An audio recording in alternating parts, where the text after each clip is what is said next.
Tiga. Ya, perkenalkan,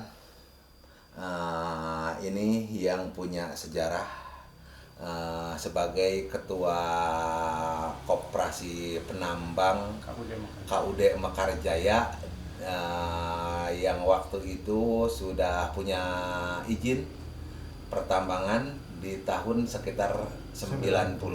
Di tahun 90. Ini saksi hidupnya masih ada. Maka Ya. Beliau ini orang tua kami, kebetulan masih saudara dekat. Beliau adalah ketua koperasi KUD Mekarjaya di awal tahun 90-an, 2 periode Pak ya, sampai akhir 97 sampai akhir 97. Mungkin lebih jelasnya Wah bisa cerita langsung Pak. Bismillahirrahmanirrahim. Mohon maaf, saya memang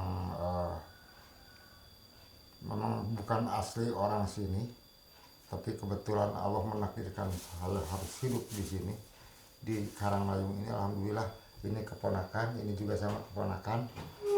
Ya, walaupun usia saya baru 68, tapi keponakan saya udah hampir nyusul. Alhamdulillah, saya masih sehat juga. Ya, segini kita. Ini kebetulan sekarang sedang diuji oleh Allah, diberikan ujian sejauh mana menerima ujian ini, dan mudah-mudahan dengan hadirnya bapak-bapak di sini sekarang menjadi wasilah untuk semangat hidup saya untuk sehat kembali. Kembali kepada masalah tadi yang ditanyakan, saya jadi ketua koperasi KUD Mekarjaya itu dipilih pada tahun 84 mulai 84. Saya jadi ketua KUD, pembentukan ketua KUD. Saya sampai 89 saya sering main 88 saya sering main ke Karangpaninggal. Lihat-lihat di Karangpaninggal banyak penambang yang dulu masih tambang liar, tambang rakyat liar yang lubang-lubang tikus itu. Saya terus keliling di Karangpaninggal itu, akhirnya saya terinspirasi ingin rasanya penambang-penambang ini kalau kita ikat disatukan dalam satu koperasi, ini alangkah baiknya untuk meningkatkan taraf hidup mereka dan cara penambangan yang baik. Alhamdulillah, setelah menghubungi para kepala lubang, karena setiap lubang itu ada satu kepala dan rekan-rekan kepengurusnya, ada sekretaris, ada segala macamnya, struktur organisasinya. Jadi anggotanya anggota penambang. Terus kita ajak musyawarah, tepatnya di kantor penambangan. Waktu itu masih SIPR izinnya. SIPR pertamanya itu berdirinya tambang di sini tahun 62. Yang pertama yang menemukan adanya tambang emas di sini adalah bukan orang sini, tapi orang Salopa yang jualan ikan dari Awipari ke sini, ngobrol-ngobrol, dilihat ke sini betul. Bahkan pada waktu itu istilah orang sini mah nyabut eurih kayak emasan. Sebab masih tahun 62.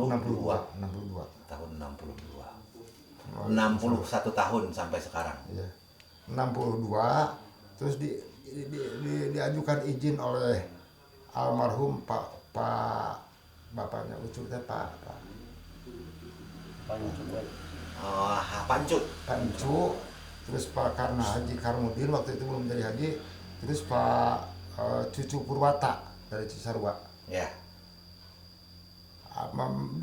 Diajukan menjadi 3 izin, yaitu SIPR. Satu kepunyaan Pak Cucu Purwata, yaitu yang arahnya Cikurawet. Ya. Kedua Pak Haji Karmudin yang arahnya di Palasari. Ya.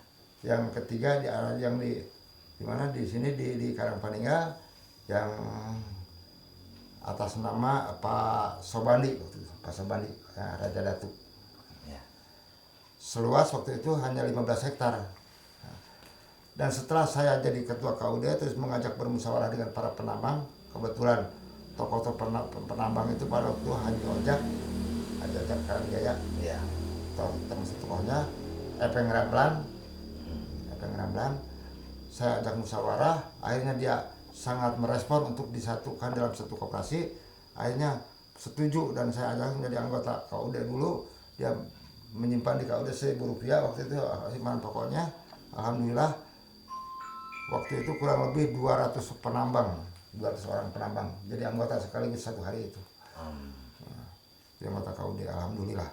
Dan setelah itu saya mengajak, mereka juga menuntut kepada saya, tolong kalau Bapak ingin ini dibuat satu perkumpulan, disatukan dalam organisasi koperasi, tolong usahakan izin yang resmi. Memang dulu juga izinnya resmi dari SIPR. SIPR itu kan surat izin pertambangan rakyat yang dikeluarkan oleh Pemda waktu itu. Yang waktu itu kepala bagian perekonomian Pak Suganda Akil, saya masih ingat Suganda Akil dari Pemda Kabupaten Tasikmalaya. Kebetulan bupatinya waktu itu sudah Pak Adang Rusman. Sudah Padang Rusman ya. Sebelumnya kan Pak Wahyu, yang saya ingat itu ada Pak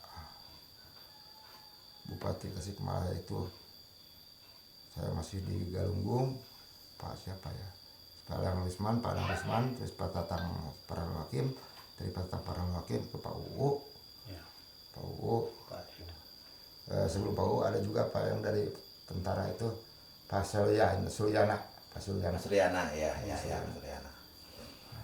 Selama periode itu. Kembali pada masalah pertambangan, mereka menuntut untuk saya untuk berusaha mengajukan memohon izin kepada pemerintah. Akhirnya saya tanya-tanya kepada beliau-beliau yang di atas, yang tingkat kabupaten, terutama ke tingkat bagian perekonomian. Saya diberikan solusi oleh Pak Suganda Akil beserta rekan-rekan. Saya bertemu dengan salah satu tokoh, saya dibawa ke Jakarta di Jalan Gatot Subroto waktu ke Dirjen Pertambangan Umum, dipertemukan dengan Pak Mangara Simanjuntak dari Medan. Saya ditanya, akhirnya saya jelaskan ingin mengajukan pertambangan, terus dibawa kepada Pak, waktu itu yang membimbing saya itu bukan Pak Nur Saleh itu PSK-nya, langsung dengan ibu ya, staf dari Pak Mangara Simanjuntak, saya langsung memohon biar bikin surat permohonan juga ditulis di sana di Dirjen Pertambangan Umum. Saya tulis sendiri, akhirnya diberikan kepada Pak Mangara Simanjuntak. Pak Mangara Simanjuntak diteruskan kepada Pak Dirjennya itu, waktu itu masih Pak yang menjadi menteri, pernah menjadi menteri pertambangan, orang Cilacap itu siapa ya, saya lupa lagi. Dan saya terus ditanya, benarkah ini? Akhirnya saya ketemu dengan Solokindo, ada Solokindo di sini. Iya. Solokindo, PT Solokindo, ahli di bidang pertambangan emas juga. Dia itu mengadakan eksplorasi di sini. Eksplorasi. Saya terus ikuti sambil menimba ilmu. Saya menuntut ilmu kepada mereka. Akhirnya diketemukan dalam satu bor, terus diangkat, terus diuji kandungan emas di sini pada waktu itu 4 ppm per ton, jadi 4 gram per ton. Kalau dibandingkan, pada waktu itu dibandingkan dengan Pongkor juga masih bagusan ini waktu itu, karena 4 ppm itu ya, kalau ya menurut saya itu memang sedikit, karena 1 ton batuan hanya 4 gram yang diambil, itu limbahnya sangat banyak. Tapi menurut perhitungan mereka ini layak untuk, akhirnya meminta juga kepada kami selaku pemegang pertambangan KUD di sini untuk kerjasama dengan beliau dari Korea. Tapi saya tidak mau karena tidak diizinkan oleh anggota penambang.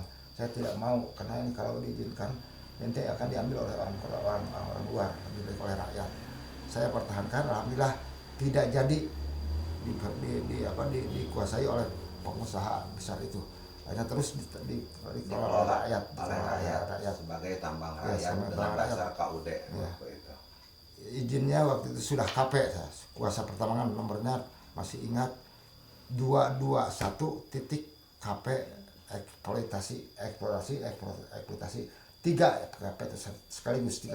KP eksplorasi, KP eksploitasi, terus KP pengangkutan dan penjualan.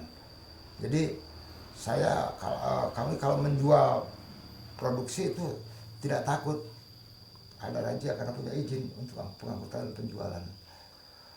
Dan sekarang pun KP pengangkutan penjualan fotokopinya masih ada di toko Anda, toko Mas Anda. Jadi Ambil Pak. kalau masih ada fotokopinya, tapi fotokopinya. Kalau yang asli masih Yang aslinya diarsip Pak udah. dulu diarsipkan, tapi setelahnya berhenti, setelahnya oleh Pandang Hadis tahu ada atau enggak gitu. Kalau dulu ada hasil laporan eksplorasi segala macam masih ada. Bahkan peta-peta itu yang 50 menjadi ajukan oleh KUD itu bukan 15 hektar lagi, tapi 50 hektar.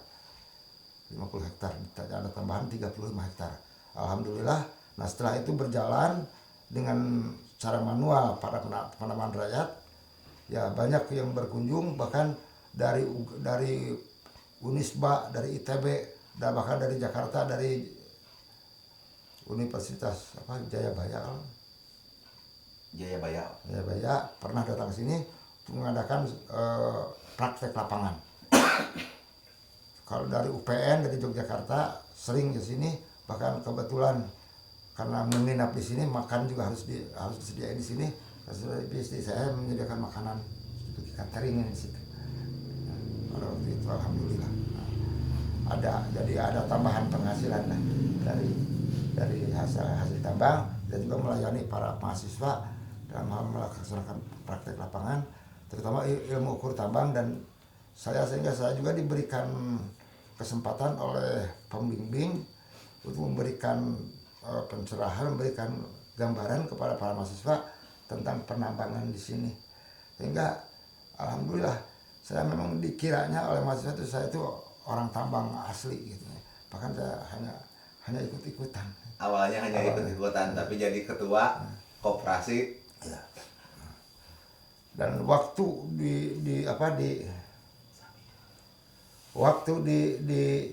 di Jakarta, waktu saya presentase untuk, kan harus ada presentase untuk membuat izin ini harus bagian. Alhamdulillah saya ditemani oleh almarhum Pak Haji Edi. Ya. Saya tidak biasa pakai dasi, bicara di depan sampai dipakai proyektor segala macam. Ya, presentasikan tambang di sini. Di depan Pak. Tahun berapa itu Pak? Tahun 90. Tahun 90. Izinnya keluar tahun 92. Di depan siapa?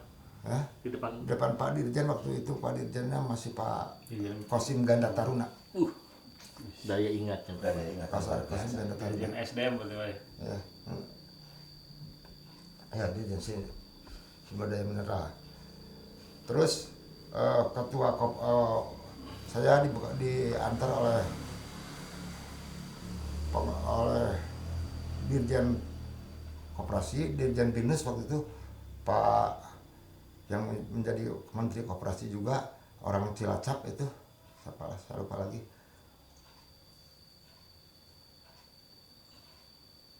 Akhirnya saya didukung oleh Dirjen Koperasi, terus ditekan supaya segera keluar.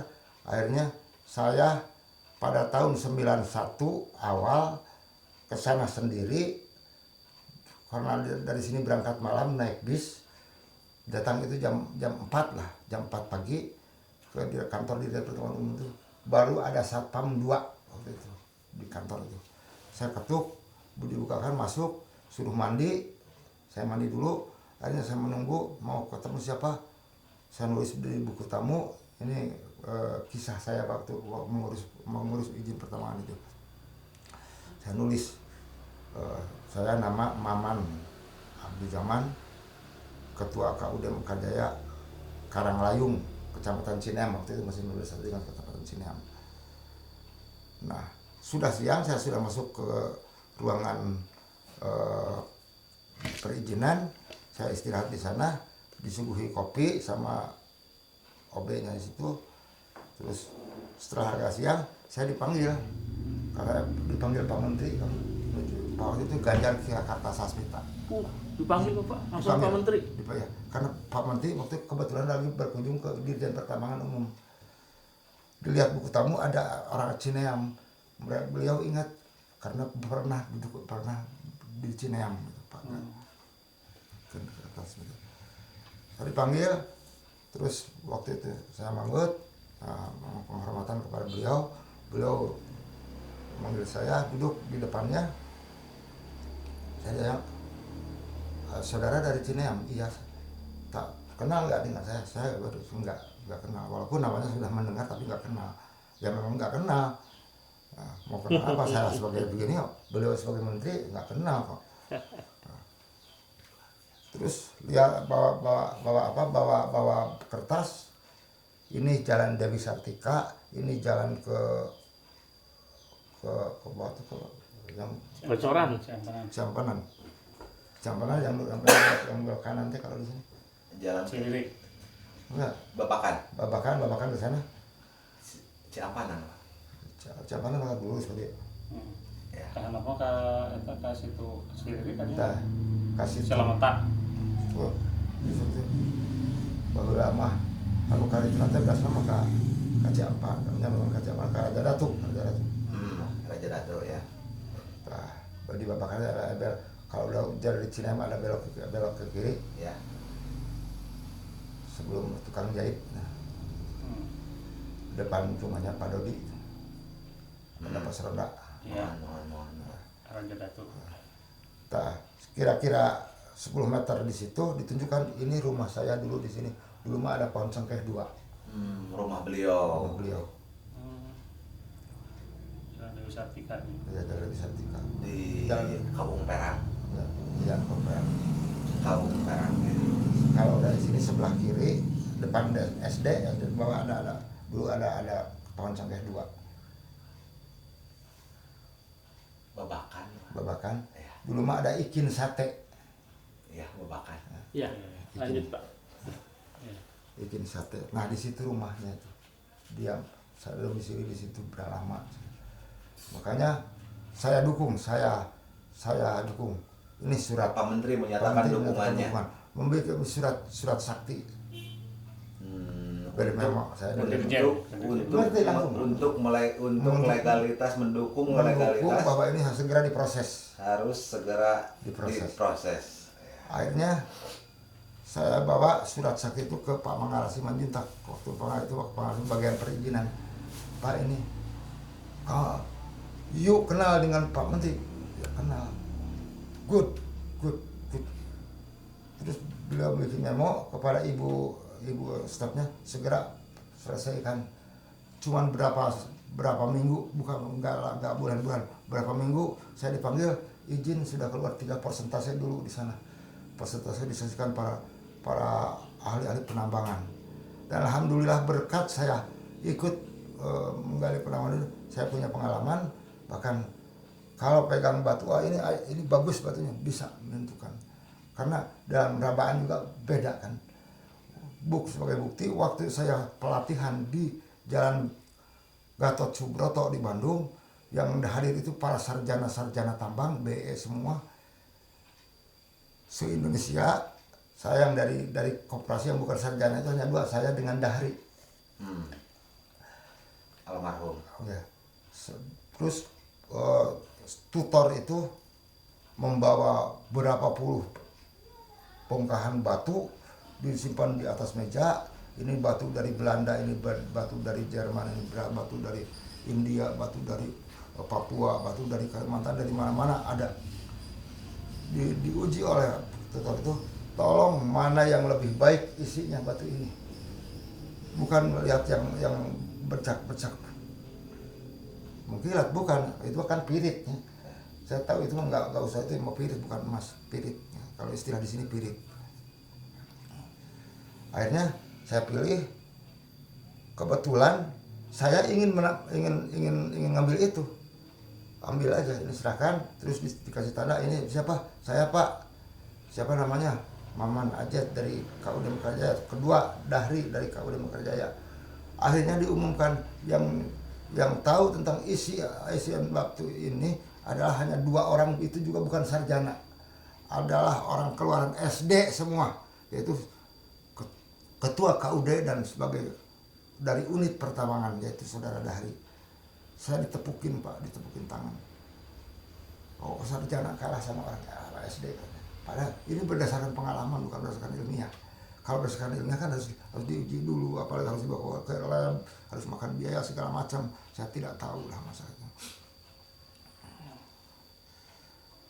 Dan di sini memang kenyataannya karena biji-biji emas itu kan dikiranya oleh orang sini juga dikiranya tinggal ngambil emas itu. Enggak kan itu terjadi dari lapak gunung berapi emas itu. Terus di mana ada lorong lapak itu mengalir. Nah, beberapa puluh tahun mungkin karena endapan lapak itu di situ mungkin menjadi mineral. Kalau istilah di sini memang tambang emas itu istilahnya kalau kayak pete ya. Pete itu kan ada ada turun, ada naik. Kalau istilah saya itu bisa dikatakan saya ilmu dari SD saya masih ingat. Kalau izin itu berakhir tahun berapa Pak? Tahun 2012. Ada 10 tahun. 2002. 10 tahun. 92 sampai. Dan itu nggak diperpanjang atau ada cara untuk diperpanjang? Sebetulnya ada yang menyarankan, saya juga memang hanya terbentur pada masalah biaya. Apalagi setelah ada perubahan aturan, Ya, cara mengajukan izin. regulasi ya. Ya, aturan kalau dulu itu apalagi kalau dibutuhkan oleh rakyat itu ada bantuan khusus dari pemerintah. Ya. Jadi istilahnya tidak akan dipersulit, diperingan dulu. Waktu zaman Orde Baru, masih zaman Orde Baru. Setelah ada regulasi, ya memang demikianlah regulasi namanya juga perkembangan zaman, ada aturan-aturan tersendiri untuk mungkin ada tujuan yang positif. Akhirnya perasaan rakyat itu dipersulit sehingga untuk mengajukan memperpanjang SIPR juga sangat susah. Sekarang untuk melanjutkan wilayah yang sudah pernah punya izin aja, kami lumayan merasa kesulitan. Karena dulu mah ujian untuk AMDAL juga kan tidak sulit dulu mah, langsung ke kantor AMDAL datang karena ada dananya untuk melakukan dari pemerintah dulu dari ya. pemerintah. Dana. Langsung. Sekarang mah saya nanyakan harus ada 500 juta untuk AMDAL saja. Saya nggak sanggup Satu perpanjangan. untuk perpanjangan. Karena AMDAL harus dimulai dari AMDAL lagi. Harus buat sendiri ya. Ya, buat sendiri. Sedangkan melakukan pengecekan AMDAL itu bukan hanya lingkungan itu kan dari mulai limbah, air, segala macam itu terus lingkungan, terus masyarakat segala macam. Ya saya tidak sanggup. Tapi mudah-mudahan tidak ada generasi penerus ini, mudah-mudahan bisa diperpanjang. Amin. Karena ini sayang lah kita kalau saya bukan sombong, dengan susah payah untuk mendapatkan izin yang resmi, tidak ilegal untuk penambangan melindungi rakyat. Sekarang kalau dibiarkan begitu saja kasihan kan. Mudah-mudahan bisa diteruskan. Kita sudah berkritikan baik dan insya Allah dengan dibantu dengan teman-teman kita bisa. Amin. Dan memang sudah bisa lah insya Allah. Amin. Ya, alhamdulillah. Pak Iman, Ya.